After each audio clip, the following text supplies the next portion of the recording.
ராஜினாமா கடிதத்தை இதில் எழுதி கொடுத்து பணி நீக்கம் செய்த நிறுவனத்திற்கு ஷாக் கொடுத்த பெண். சிங்கப்பூரில் ஊழியர் ஒருவர் கழிவறை டிஷ்யூ பேப்பரில் தனது ராஜினாமா கடிதத்தை கொடுத்திருப்பது தன்னை பணி நீக்கம் செய்த நிறுவனத்திற்கு அதிர்ச்சி வைத்தியத்தை கொடுத்திருக்கிறார். நிறுவனத்தில் பணிபுரியும் ஊழியர்கள் பலரும் தங்களது ராஜினாமா கடிதத்தை இமெயிலில் அனுப்புவார்கள் அல்லது கடிதம் வாயிலாக சமர்ப்பிப்பார்கள்.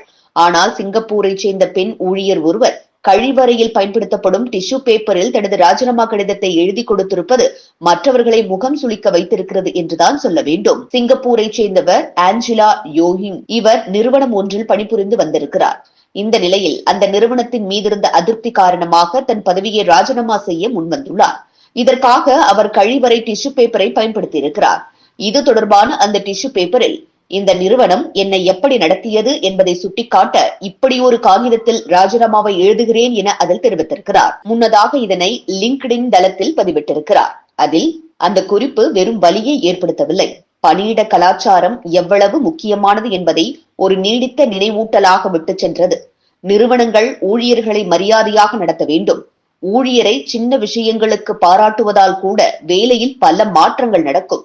அவர்கள் நிறுவனத்தை விட்டு வெளியேற முடிவு செய்தாலும் மனக்கசப்புடன் அல்ல, நன்றி உணர்வுடன் வெளியேறுவார்கள்.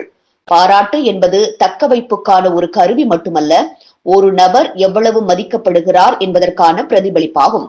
அவர்கள் செய்யும் செயல்களுக்காக மட்டுமல்ல, அவர்கள் யார் என்பதற்காகவும்.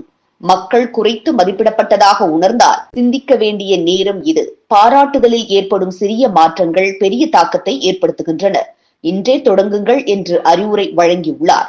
அவருடைய இந்த பதிவுக்கு வழக்கம் போல் ஆதரவும் எதிர்ப்பும் கிளம்பியிருக்கிறது. பயனர்கள் பலரும் தங்களது கருத்துக்களை பதிவிட்டு வருகின்றனர்.